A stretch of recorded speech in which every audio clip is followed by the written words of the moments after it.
नमस्कार, ABP news में आपका स्वागत है। आज मैं आपको एक ऐसे समाज सेवी की तस्वीर दिखाने जा रही हूं जो किसी परिचय के मोहताज नहीं।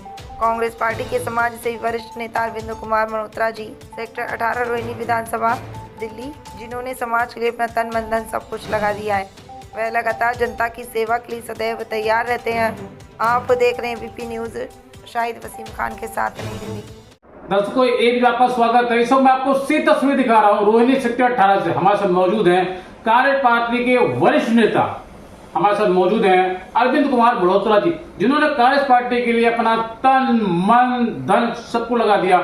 रोहिणी सेक्टर 18 के अंदर एक मिसाल काम है। पिछले 35 सालों से कांग्रेस पार्टी से जुड़े हुए हैं। कांग्रेस पार्टी के लिए उन्होंने अपना तन मन धन सबको लगा रखा। स्वागत आपका एबीपी न्यूज चैनल में। एबीपी न्यूज के आप सब काम देखने वालों का स्वागत है, एडिटर का स्वागत है और आपके दर्शकों को मेरा नमस्कार जी। धन्यवाद।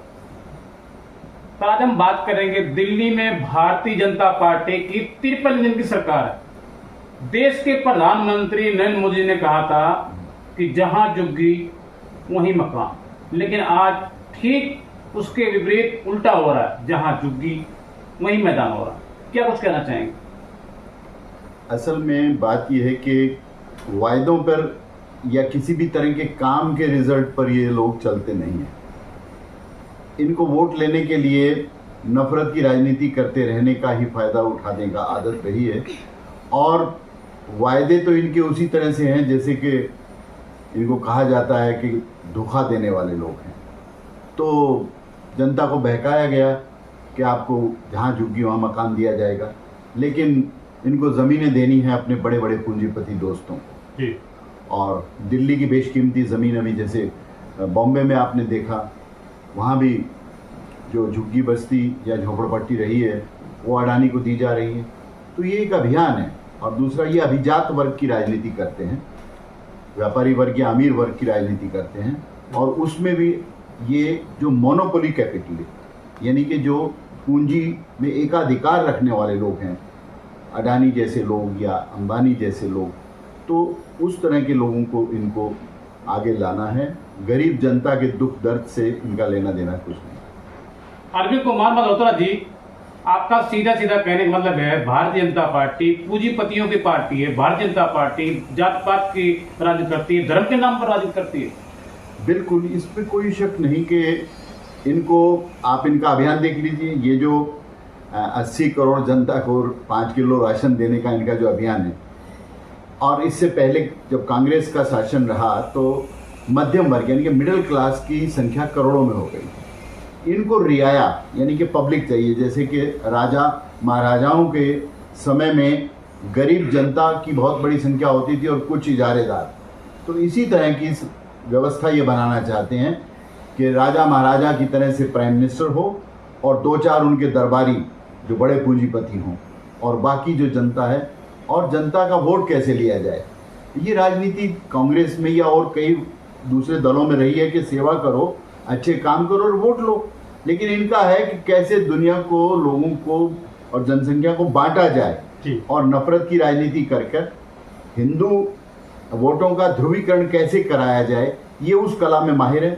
और झूठ बोलना तो इनके संस्कारों में।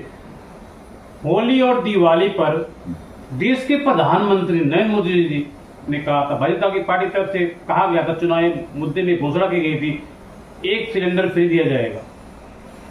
के साथ साथ ही अगर हम बात करें, हर महिला को 2500 रुपये दिया जाएगा। और 8 मार्च को देश के प्रधानमंत्री नरेंद्र मोदी ने कहा था, 8 मार्च तो चला गया, 6 महीने से जहाँ सरकार बनी हुई भारतीय जनता पार्टी दिल्ली के अंदर, लेकिन अभी तक किसी को 1 रुपया नहीं दिया गया। क्या जुमला ही बन के रह जाएगा? इन्होंने दिल्ली में किया।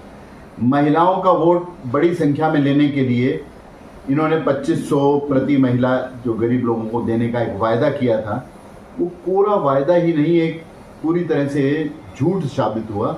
असल में इनका जो एजेंडा है वो है ही इसी तरह का, क्योंकि इनके पास बड़े चैनल जो हैं, जो ये देश भर का काम देखते रहे, बड़े जो हमारे जो चैनल हैं, वो इनके जो कैपिटलिस्ट के चैनल हो गए हैं और इनके अपने चैनल हो गए हैं, और वो गोदी चैनल की तरह काम करते हैं।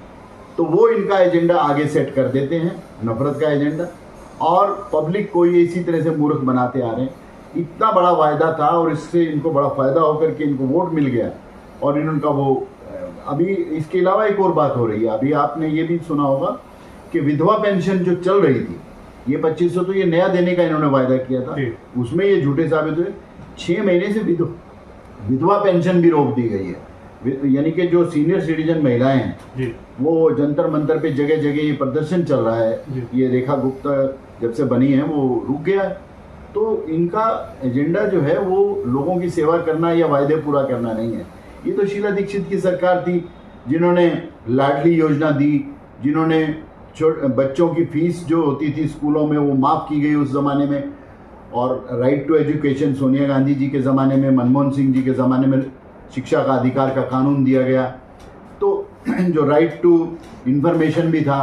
तो ये जो अधिकार थे सारे, अस्पतालों में भी सभी दवाएं सब काम हुआ करते थे। तो ये सिर्फ ना करते हुए कुछ भी, ये जैसे हर जगह आप पेट्रोल पंप पे चले जाइए, इनके बैनर पे हर जगह प्रधानमंत्री दिखाई देंगे।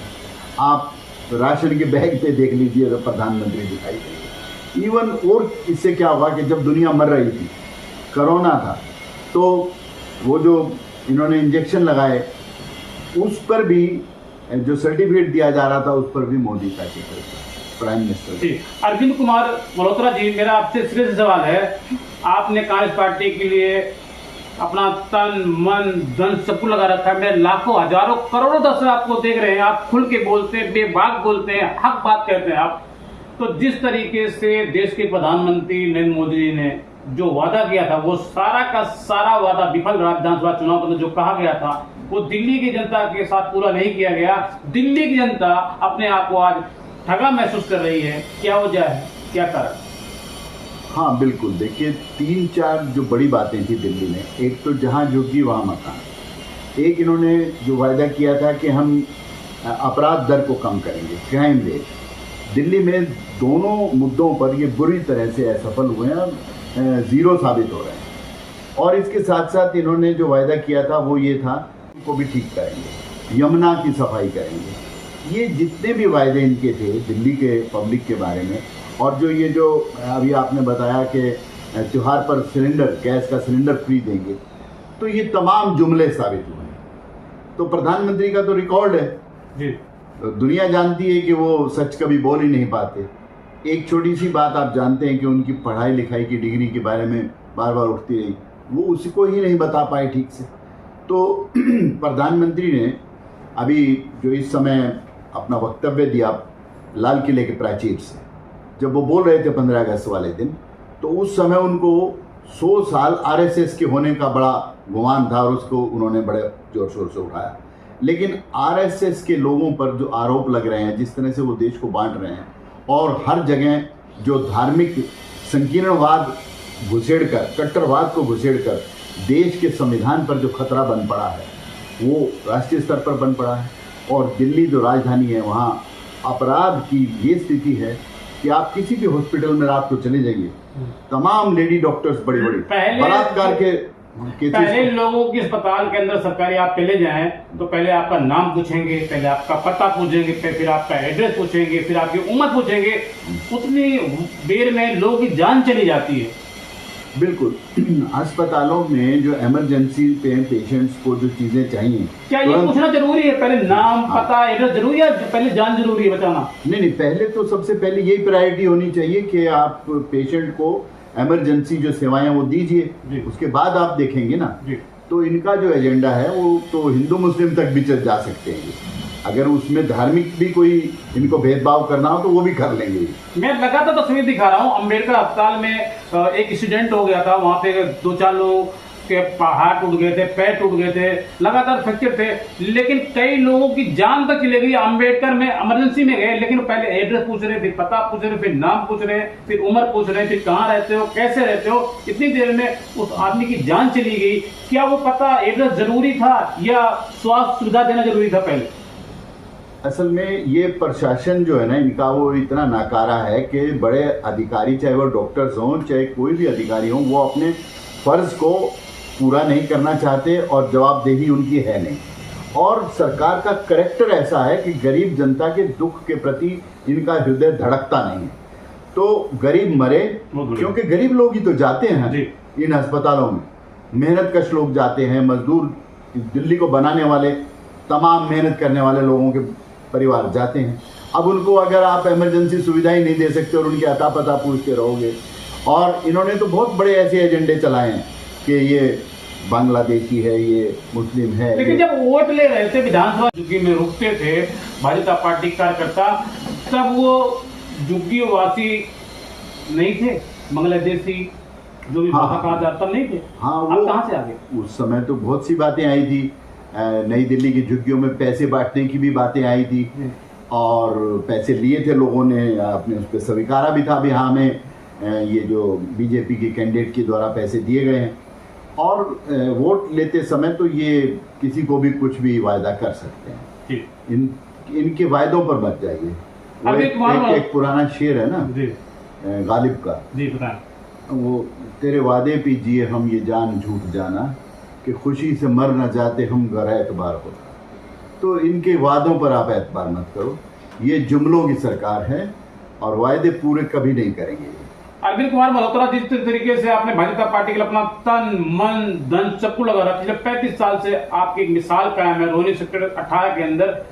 आपको क्या लगता है जिस तरीके से विधानसभा चुनाव दिल्ली में खत्म हुआ, जिस तरीके भाई देवेंद्र यादव जी की अगुवाई में कांग्रेस पार्टी का गिराव बढ़ा है, क्या आपको लगता है इसका सीधा सीधा असर बिहार चुनाव में मिलने वाला है? मैं अब एक थोड़ा सा टाइम लूंगा, क्योंकि एडिटर साहब को मैं थोड़ा ये बताना चाह रहा था कि मैं कांग्रेस के अलावा मैं सामाजिक संस्थाओं में भी काम करता रहा हूँ, बहुत बढ़िया बताएं। और मैं RWA का जो हमारा दिल्ली का पूरा जो ढांचा है उसमें भी मेरा कुछ रोल रहा। अच्छा। और सामाजिक जो कंसर्न के मुद्दे होते हैं उनको भी हमने उठाया है जगह जगह। जी बताएं। तो अब बात ये कि आप ये पूछना चाह रहे हैं कि देवेंद्र यादव जी जो हमारे अभी जो, क्योंकि अब मैं पिछले कुछ समय से जैसे कांग्रेस का काम भी देख रहा हूँ, और कांग्रेस की विचारधारा से तो हमारे परिवार की लगाव रहा है।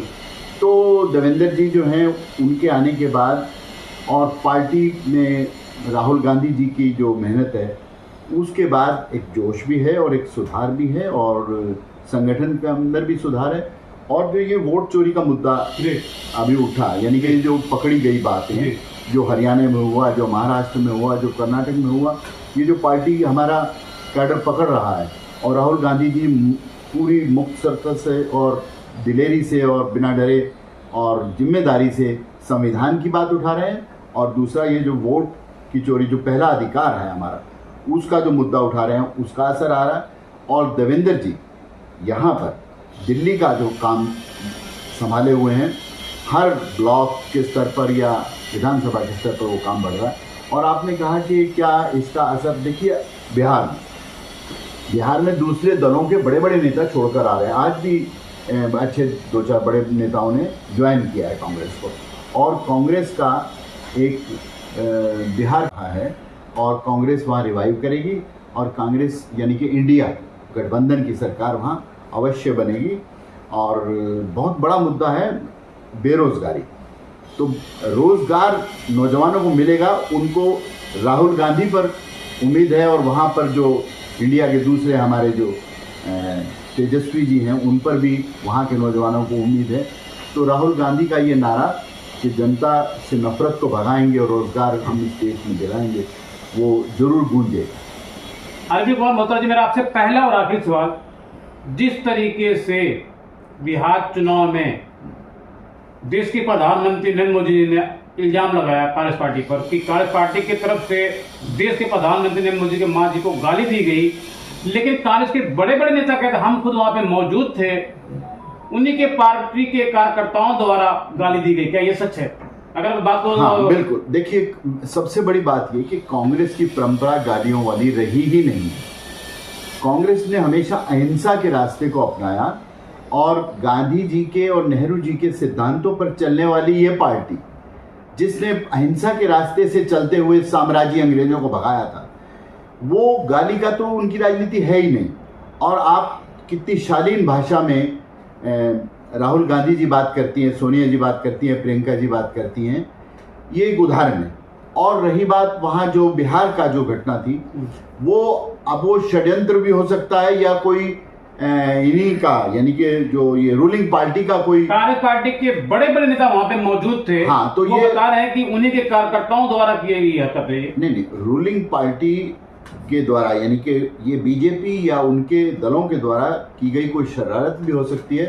कांग्रेस पार्टी किसी को गाली नहीं देती और प्रधानमंत्री की माता जी हो या किसी भी की माता को कभी नहीं। हालांकि इन लोगों ने बड़ी बड़ी बातें करके सोनिया जी के बारे में या और दूसरे हमारे जो नेता हैं राहुल जी के बारे में, लगातार पप्पू कहा जा रहा है, नेहरू जी के बारे में, इन्होंने तो हद दर्जे की गिरावट की बातें करी हैं। कांग्रेस पार्टी ऐसी घटिया बातें नहीं कर सकती। अरविंद कुमार मल्होत्रा जी, मेरे लाखों हजारों करोड़ दर्शक आपको देख रहे हैं, दिवाली के शुभ अवसर पर क्या संदेश देना चाहेंगे देशवासियों को? सबसे बड़ा संदेश तो ये कि त्योहार हम मिलजुल कर मनाएं, ये हमारी सांझी विरासत रही है। जातियों में भेद ना हो और धर्म में भी भेद ना हो। हम यहाँ 25 साल दशहरा करते रहे रोहिणी के अंदर, तो मुझे याद है कि आतिशबाजी बनाने चलाते समय और पुतलों को खड़े करते समय मुसलमानों के भी लड़के और बच्चे और लोग हमारे साथ मदद करते थे और हिंदुओं के भी। तो ये त्योहारें जो होती हैं, चाहे वो दिवाली है या होली है या ईद है, ये सब मिलजुल कर हम देशवासी अगर मनाते हैं तो हमारा देश, इसकी ताकत बढ़ती है और एकता प्रदर्शित होती है और जो नफरत की राजनीति है वो हारती है। उम्मीदें जगमगाएं और इस देश में एक बदलाव की लहर आए, रोजगार खड़े हों और देश के हमारी जो विदेश नीति जिससे हमारे पड़ोसियों से संबंध खराब हुए हैं वो भी सुधरें। यही के साथ हम अरविंद कुमार मल्होत्रा जी, मैं आपसे कुछ खास बातों थोड़ी चर्चा और करूंगा, तो आप खुल के बोलते बेबाक बोलते हैं। मैं थोड़े सवाल इस मुद्दे पे करूंगा। कांग्रेस के बड़े बड़े नेता दावा कर रहे हैं, वो दिन अब दूर नहीं, हिंदुस्तान में कांग्रेस पार्टी की पूर्ण बहुमत सरकार बनने वाली 2029 में, दिल्ली में नहीं बल्कि पूरे हिंदुस्तान में। क्या कुछ कहना चाहेंगे इसके विषय में? बिल्कुल, हमें उम्मीद करनी चाहिए और हमें उम्मीद भी है। देखिए, बात यह है कि कांग्रेस ने जनता के सरोकार के मुद्दे हमेशा उठाए। किसानों की बात हो, मजदूरों की बात हो, नौजवानों के रोजगार की बात हो, महिलाओं पर जो अत्याचार हो रहे हैं उसके खिलाफ हो, या दलितों पर अत्याचार हो रहे हैं, या माइनॉरिटी यानी कि अक़लियत जो अल्पसंख्यकों पर अत्याचार हो रहे हैं। कुल मिलाकर सारे देश को न्याय मिले, लोगों को न्याय मिले और संविधान की ही हुकूमत बने और संविधान की रक्षा हो, आज़ादी की रक्षा हो, ये तो कांग्रेस का पैगाम रहा है और ये जो नफरत की राजनीति हारे।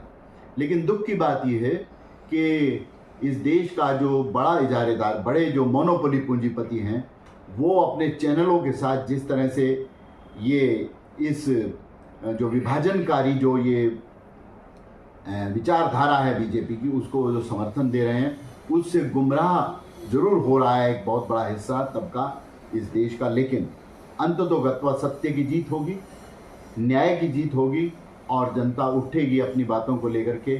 और कांग्रेस जिसकी एक विरासत देश की सेवा की रही है, आज़ादी से पहले भी देश की सेवा की जब संकल्प के साथ लड़े थे तो वो सत्ता के लिए नहीं लड़े थे। आज भी सत्ता की बात नहीं है, देश बचाना है, देश का संविधान बचाना है, देश का भाईचारा बचाना है।